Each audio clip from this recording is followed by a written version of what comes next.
Good evening, everyone. Welcome back again. And we will wrap up tonight our study of the history of the church, which is, of course, just an overview. By tonight, we should be able to complete more than 2,000 years of the life of the church. Isn't that amazing? How many sessions did we do it? Like about 4 or 5 sessions. But thank God, the church is still with us, very much vibrant, because Jesus is with us in this boat that He provided for us. I know that during the last several sessions taking up on the history of the church, you must be so appalled and really disconcerted about how rough the life of the church had been. But you know, it's good for us to know that, because the most important thing is that we're here, and Jesus Christ is always true to his promise that the gates of the netherworld will not prevail against it. So I know that right now, even presently, the church is beset with so many scandals and still persisting problems. But if you review the history of the church in the past, you will realize that, of course, our problem, we have gone a long way, and our problem right now pales in comparison to what the church went through during the last 1500 to 1800 years. And you will see how even worse the problem of the church had been when we get to the era of the Age of Enlightenment in the 17th and the 18th century. Okay, so our subject for this evening is the Catholic Reformation and the ongoing purification of the church. Catholic Reformation, something had to be done because, as we learned last time, the Protestant Reformation has really done grave damage to the unity of the church.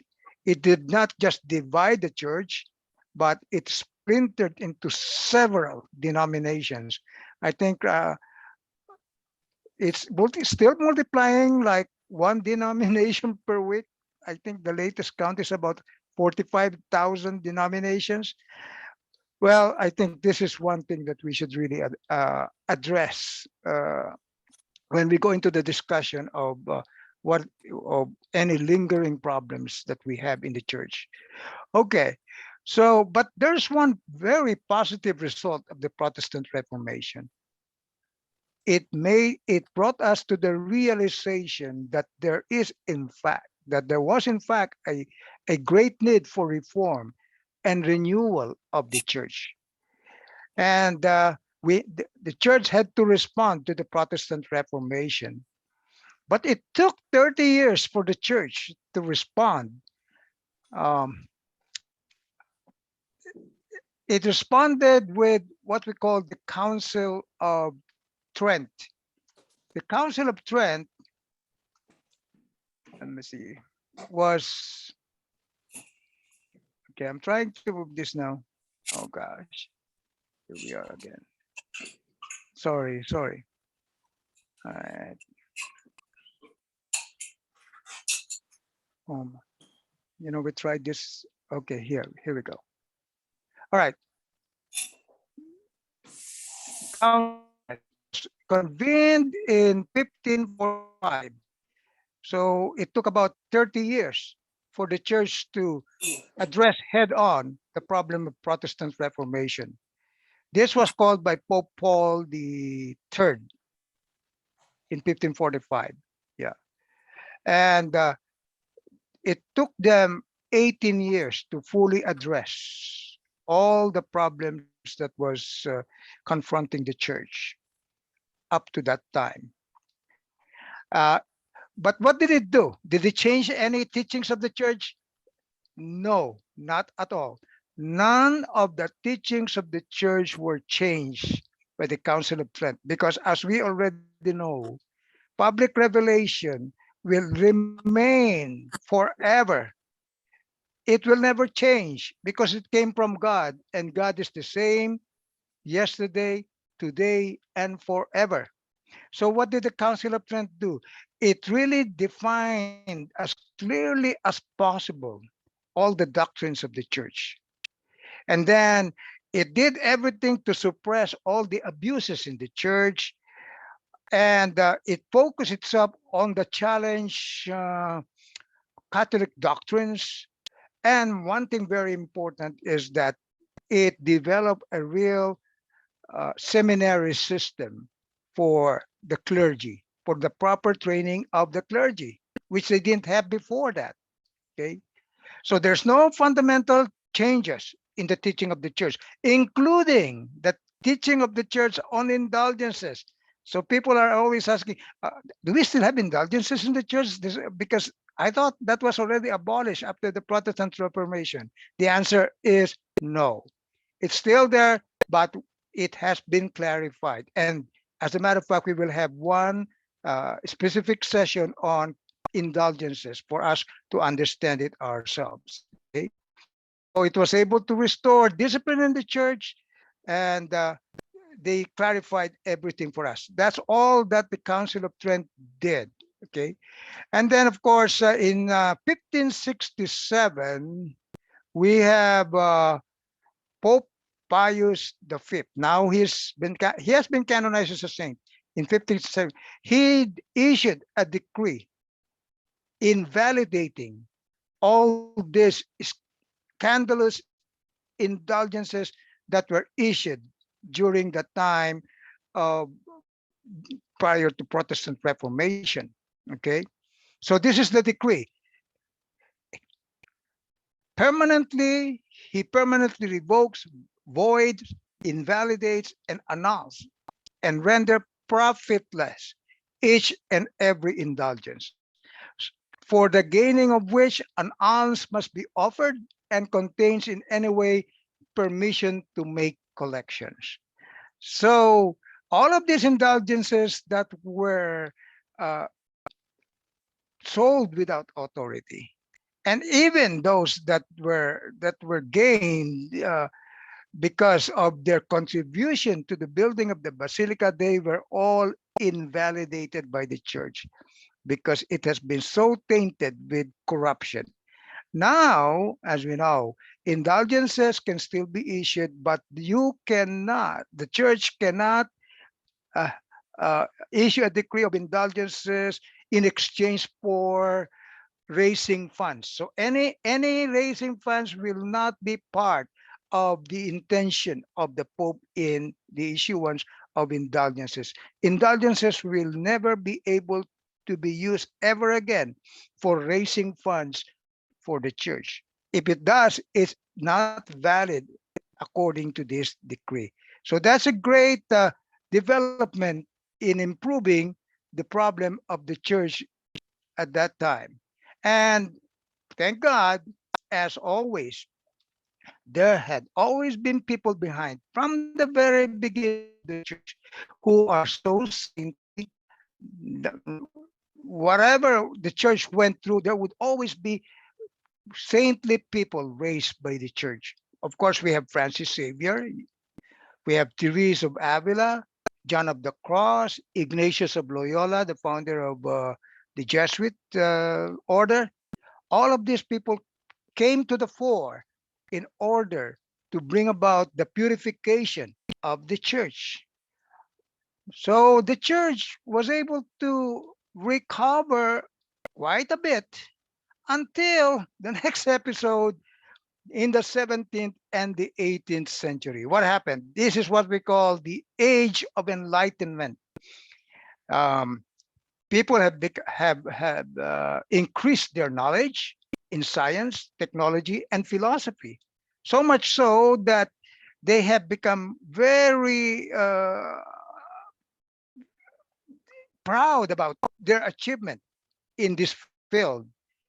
And many of them found their discovery and their learning to be irreconcilable to Christianity. So they started opposing Christianity because they think that Christianity does not jive with reason, with science. So that was a problem. It was also during that time that we had Copernicus and later on Galileo Galilei, who d- le- arrive at an astronomical findings that of heliocentrism. You call it heliocentrism, which proposes that actually it is not the sun that revolves around the earth, because before that the church believed that the sun is the one revolving around the earth, because we notice it from sunrise to sunset. The church believed that the earth is the center of the universe. Now we know that no, it's just a little speck in the vastness of the universe. So did the church commit error in science? Yes. But the church will never commit error in matters of faith and morals. If it entrenches on a territory that is not within its competence, it can commit error. So the infallibility of the church does not apply in matters of science. Okay, teaching on science is not covered by the infallibility. All right, and so because at that particular point in time, the church has not yet really developed deeper understanding of the seeming conflict between science and the Bible teaching. The Bible is not an explanation of scientific phenomena and religious truth. We will learn that the Bible is not a science treatise at all. We must all understand that. So the church can always make error when it teaches on something beyond faith and morals. Even in politics, right? The church can be in error. But when it comes to the core of God's revelation, which is a matter of faith and morals, the gift of infallibility, meaning the protection of the Holy Spirit, has always been proven to be there to prevent any commission of error in these matters. So that was a problem that really shook the church. Can you imagine now they're putting into question everything that Christianity has taught. Then we enter into another episode here, the French Revolution. This is actually the uh, the height of enlightenment. So much so that the people involved in this revolution wanted to completely eradicate and abolish Christianity, because they think that it was already time to throw off religion, because they think that religion is the source of intellectual darkness, right? It obstructs the pursuit of intellect according to them. So what they really did is promote itself by itself a religion of reason. So they set up temples of reason. So it actually assumes the character of a religion by itself, that is a religion of reason. Okay, so it was during this time that papal estates started to be seized by the rulers, and this was also during this time when the papal monarchical rule started crumbling. All of so many developments that happened during the French Revolution. So that again really threatened the very even the very existence of religion during that time. But as I told you, no matter what, the gates of the netherworld will never prevail against God, against the church that He has founded. Then we go to the next episode in the 19th century. So 17th and 18th century was the age of enlightenment, now we have the rise of representative governments. Because here now we learned that man has to be able to speak out their thoughts and their opinion and their position on certain issues. So we have uh, they have enshrined during this period what we call the freedom of speech, the freedom of press, and the freedom of religion, especially the right to vote, because now it is a representative government. But of course, as you know, it has it has uh, really escalated. This the so-called freedom of religion has really devolved really into freedom from religion, because right now we don't. The government does not allow Bible to be brought in the classroom and so on and so forth. So it has become more of a freedom from religion instead of freedom of religion, right?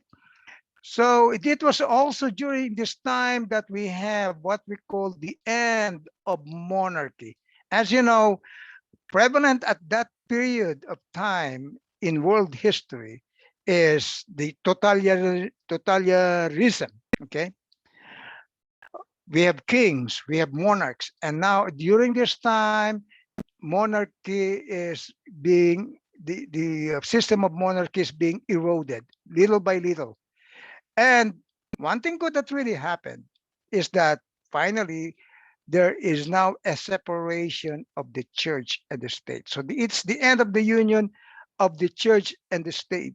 Okay, so this a great it's a great step in curbing secularization, because we also learned that the union of church and state brought about secularization of the church, because civil rulers are uh,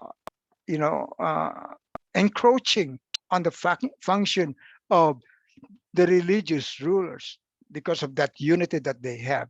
So that happened eh, also in the 19th century. The crumbling of totalitarianism. Also, we still have some monarchic institution, especially in the Middle East.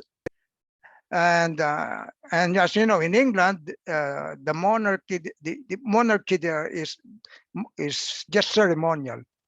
Ceremonial. It's not really a ruling office. All right, so that's the 19th century, and so we go into part of the 19th century, the call for the First Vatican Council. That was in 1869 up to 1870. It was just for 1 year. This is called what we as the Council on the Pope. This is the time when they really defined very clearly the role of the Pope, the papal primacy. And this is also the time when the church really reminded everyone of the primacy of faith over reason. All of this happened during the First Vatican Council. And in the First Vatican Council, the ruling pope was Pope Pius IX. She reigned from 1846 to 1878. During his pontificate, the doctrine of papal infallibility was dogmatically defined. Now, let's let's point it out very clearly. It was not invented in 18 during the First Vatican Council. The Pope of the teaching of infallibility of the Pope. The teaching of infallibility of the Pope has been in place from the very beginning of the church, when Jesus Christ uh, guaranteed that the Holy Spirit during the Last Supper will be with the church and will not allow the church to be in error. I think we learned that, right? So this is merely clearly defining the concept of infallibility. And we will have a specific session also on the infallibility of the church. We will understand more fully what that really means. So Pope Pius IX uh, had this doctrine of infallibility defined, but the doctrine itself has always been in place from the very beginning of the church. The definition was necessary because people are getting confused, and there had always been a persistent uh, movement to have a college of bishop rule the church instead of the pope. So the First Vatican Council made this really very clear. In fact, they said why it has always been the tradition of the church. They said, and Pope Pius the Ninth was even quoted as saying, "I am the tradition." That means that the office of the papacy has always been the tradition of the church. So there should not no longer be any question as to the primacy as to the papal primacy. Okay, and then we move on to the time of the rise of Fascism, communism, Nazism, all of these isms that that uh, that subordinated the individual to the interest of the ruling class, to the interest of the state. So totalitarianism reared its ugly head again during this time, and most government would like to really rule, to subordinate every single subject for the interest of the state. And this communism especially dismisses the faith as the opiate of the masses. They're saying that religion is very destructive. It's like an opium, you know.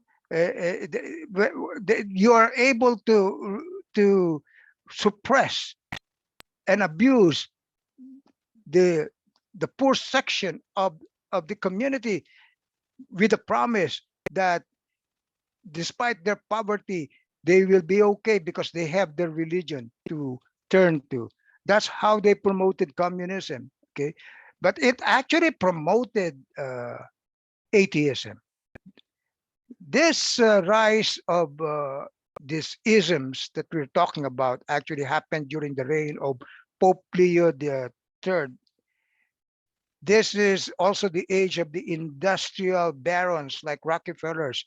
And Pope Leo the Third issued the encyclical Rerum Novarum to point out that that the people should never, the individual should never be subordinated to the interests of the state.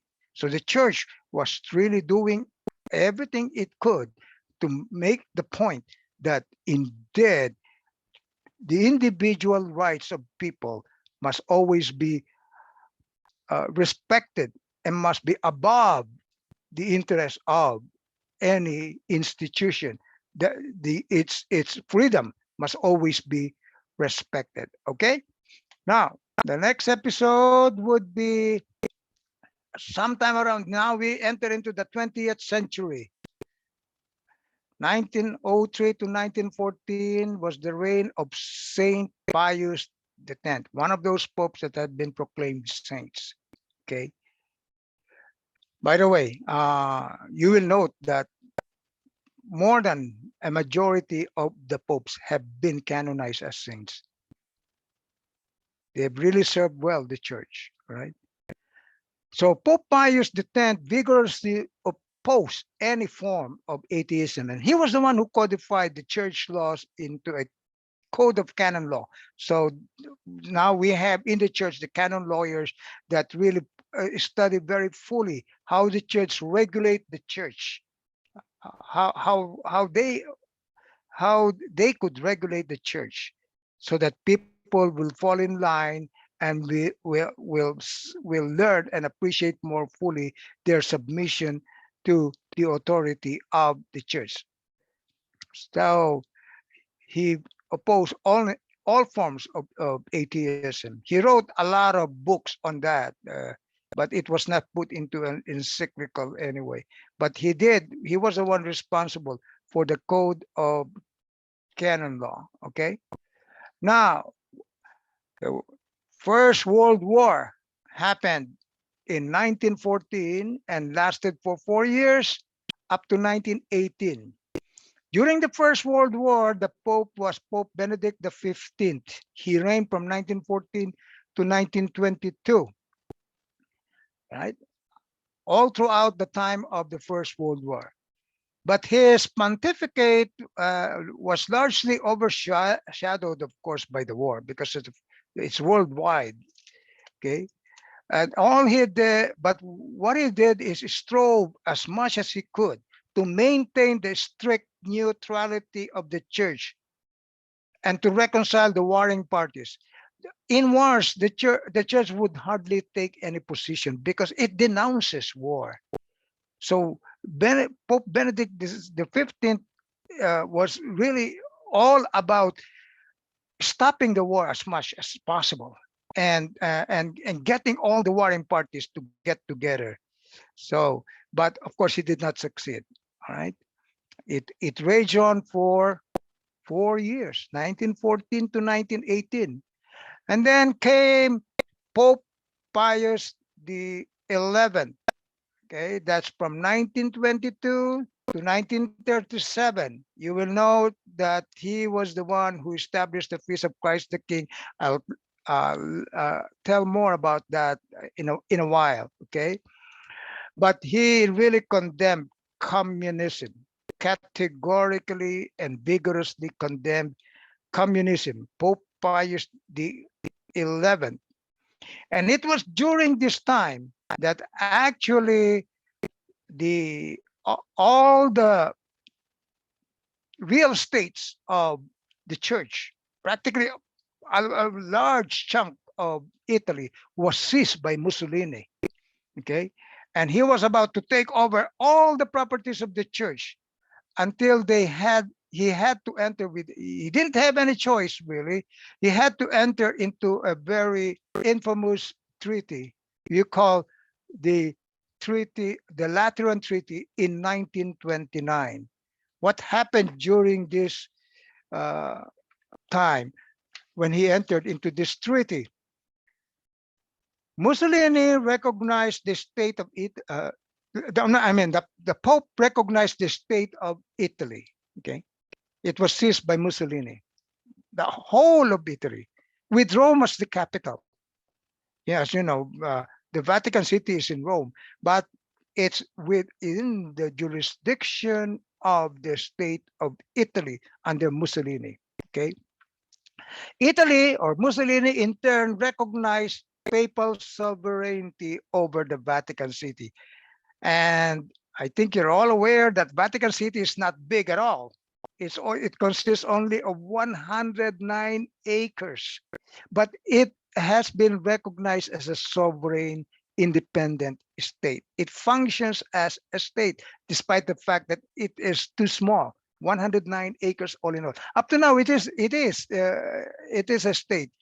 So it has ambassadors to different countries of the world. Okay, but all the bishops under this treaty were uh, required to take an oath of loyalty to the state. Okay, and they are to be considered as Italian subjects. All of that under Mussolini. It was so sad that that happened. But what did Pope Pius the 11th this time? He in this December 1st, 1925, he issued an encyclical entitled Quas Primas, or In the First, establishing the Feast of Christ the King, the solemnity of Christ the King. Okay. In response to the rise of fascism and the decadence in culture, Pope Pius XI wanted the people to look at Christ as the King of the universe. We might have lost all our properties, all over Italy, but take heart because our King is Christ Himself. The Pope wanted to see Christ the King as the answer to all the currently going on in the world at that time. So that was the reign of Pope Pius the 11th. And then we move on to World War II. It happened in 1939 up to nine. Oh no, not, I think 1945. I think there's a mistake in that. I think 1939 to 1945. That's a typo. Okay, who was the reigning pope at that time? Pope Pius the 12th. All right, a very controversial pope according to some sectors because they accuse him of inaction and okay,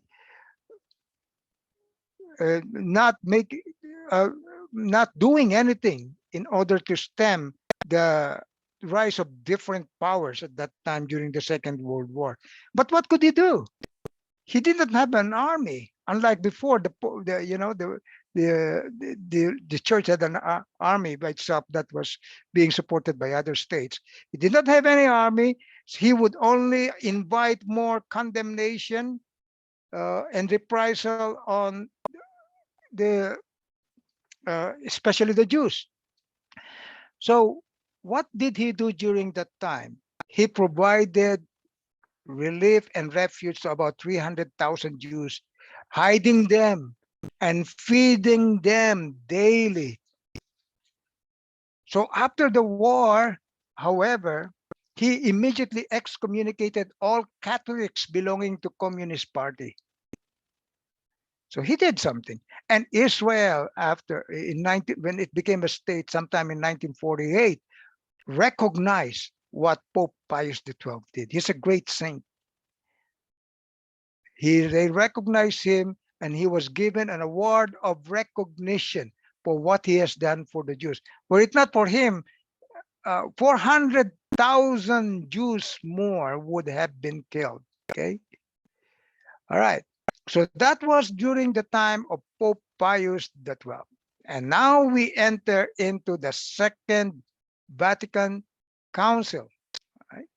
Second Vatican Council was called in October 11, 1962, and it lasted for about 3 years up to December 8, 1965. It was called by Pope John the 23rd, who reigned from 1958 to 1963. After just 1 year, he died. Okay, he was not able to finish the council, but it was finished by his successor, Pope Paul VI. Right. So, what is this Second Vatican Council is all about? We've taken this up. It's all about seeking unity of Christians through ecumenism, because even at that particular point in time, Protestantism has grown uh, at a phenomenal rate. As a matter of fact, that's our problem even today. It's still growing at a phenomenal rate. Out of about 2.2 Christians, 2.2 billion Christians, only about 1.2 or 1.3 billions are Catholics now, and about 1 billion are Protestants. So there may even come a time when Protestants will outnumber the Catholics, because most people who convert to Protestantism are Catholics. See, so one of the biggest denomination are the former Catholics actually, and it's going on at a rate that's almost uncontrollable. I think we should have a real good discussion of that when we go into our breakout room this evening. All right.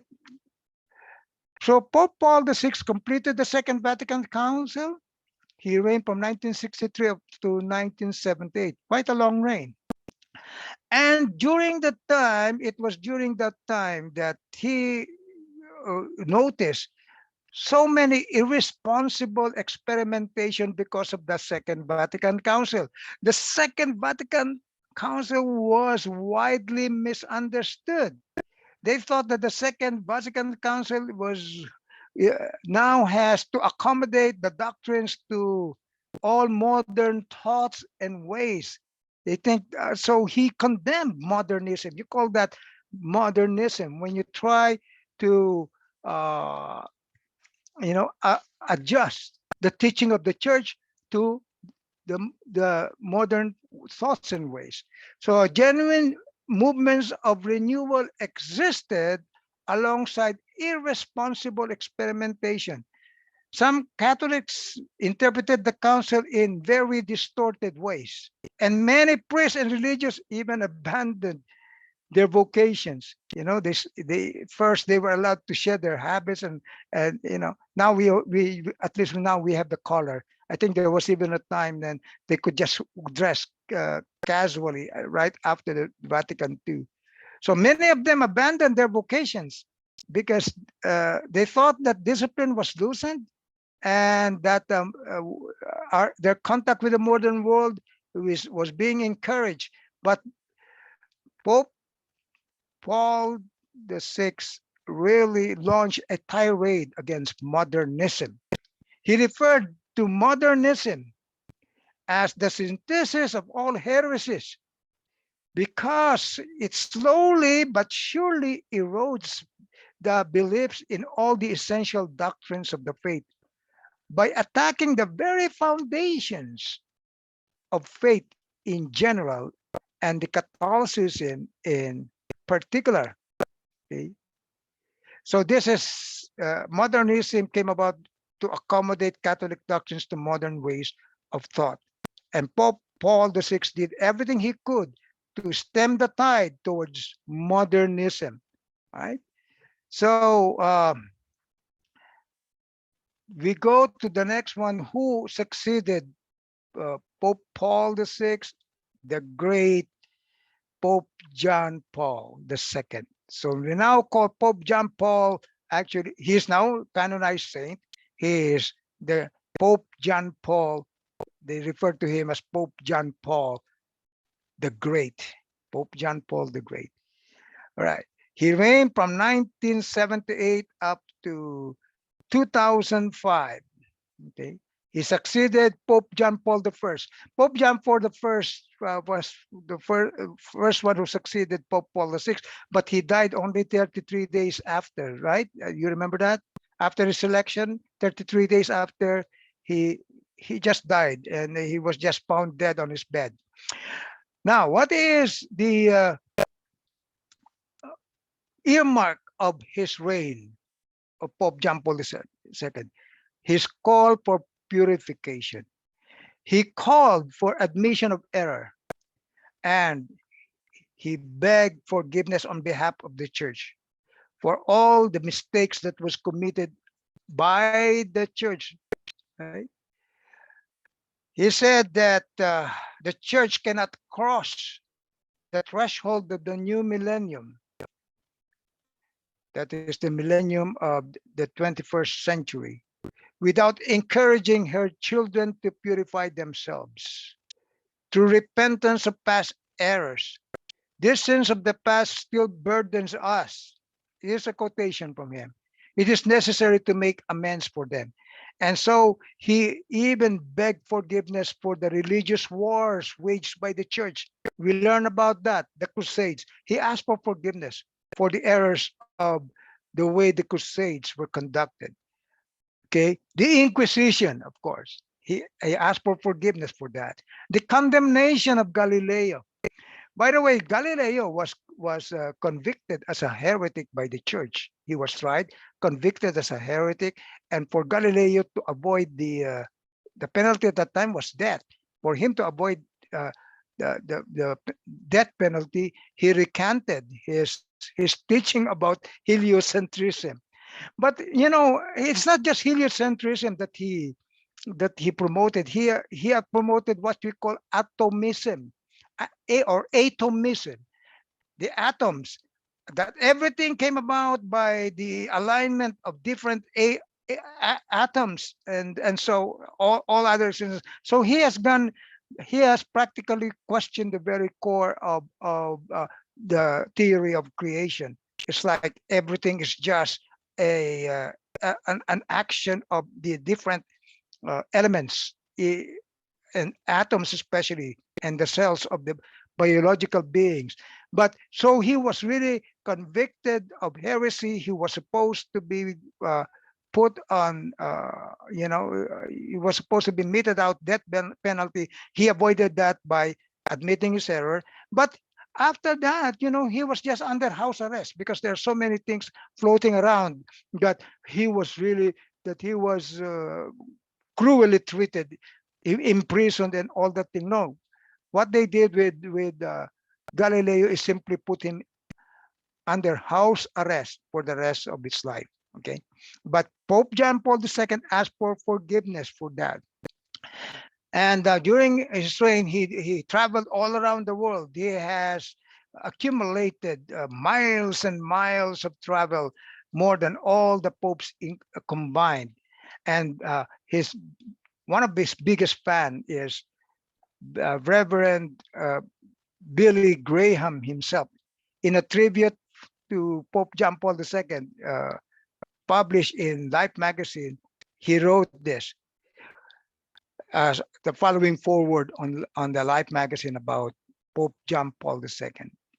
I quote, when future historians look back on the most influential personalities of the 20th century, the name of Pope Paul II will unquestionably loom large in their accounts. Few individuals have had a greater impact, not just religiously, but socially and morally on the modern world. He will stand as the most influential moral voice of our time. Beautiful foreword from Billy Graham. So he, that was his pontificate, the admission of error and begging forgiveness for the souls, and asking for forgiveness for the wrongs done by the church. That was the reign of Pope Paul II. And of course, you can attribute to him the final formula, putting together of a compendium of our faith. You call that the Catechism of the Catholic Church. It was during his reign that we now have this catechism, because this catechism really make it very clear for us Catholics. There wouldn't be any difficulty for us to really learn our faith if we just read the Universal Catechism of the Catholic Church, because they were able to put together very clearly all the teachings of the church. In paragraph 11, the catechism was described as follows. This catechism aims at presenting an organic synthesis of the essential and fundamental contents of Catholic doctrine as regards both faith and morals, in light of the Second Vatican Council and the whole of the church tradition. What did they put together in this catechism? Its principal sources are the sacred scriptures. So if you read the catechism, there will always be a reference to scripture. For practically every paragraph of the catechism would have a reference to scripture. So you're like doing your Bible study at the same time that you are understanding your catechism. The fathers of the church, the teachings of the fathers of the church are included there. The liturgy and the church magisterium, the teaching of authority of the church. It is intended to be as a point of reference for catechisms or compendia that are composed in various countries, because before there were several catechisms. Now Pope John Paul II put them all together into the Universal Catechism of the Catholic Church. There's no excuse for any Catholic for not knowing their faith, because if they read the Catechism of the Church, they will surely understand what truly is the teaching of the church, not the misconception or misperception of the teaching of the church promoted by non-Catholics. So you cannot be misled anymore. You have the catechism. There's no excuse. If you read your catechism, you will know exactly what the church teaches. There is no ifs or buts. It's unequivocal. All right. So that's Pope John Paul II. Now we go to Pope Benedict XVI. He reigned from 2005 to 2013. when he retired. Okay, so we don't have two popes. He has already retired. Okay, Pope Emeritus. Right? Benedict XVI reigned up to 2013. He retired because of, according to him, he was not fit anymore to reign because of his health. And so, but what is the earmark, or what is his legacy to the church? His tirade against the dictatorship of relativism. So these are two things that really now uh, attack the foundations of the church: modernism and relativism. We will have that in our breakout room discussion. Pope Benedict XVI believes that relativism is the core challenge facing the church today and the whole of humanity. This is uh, what is what he, and I'd like to quote from him. He said, he believes that the dictatorship of relativism is the core challenge facing the church and humanity. And Pope Benedict XVI has been described as a very intellectual, as the intellectual force in the church since the mid 1980s. He was the one who presided the special commission of cardinals and bishops that drew up the Universal Catechism of the Catholic Church during the reign of Pope John Paul II. So it's Pope Benedict XVI. And finally, now our present Pope, the 2013 Person of the Year, featured in Time magazine. Who is Pope Francis? Okay, he's from Argentina, and his pontificate is marked by simplicity. He is known to everyone as a model of austerity. You know, Pope Francis preferred to live in a small guest house at the Vatican rather than the Apostolic Palace, because we have an Apostolic Palace for the Pope to reside in, but he refused to do that. He just lives in one of the small guest house of the Vatican. Okay, he insisted on paying for his hotel bills whenever he goes around. When he was in Argentina, he would even ride a bus. So he is really not just for the poor. He was living poverty as a model. Okay. His theology. His theology is formed by the commitment to the poor and marginalized. Yeah.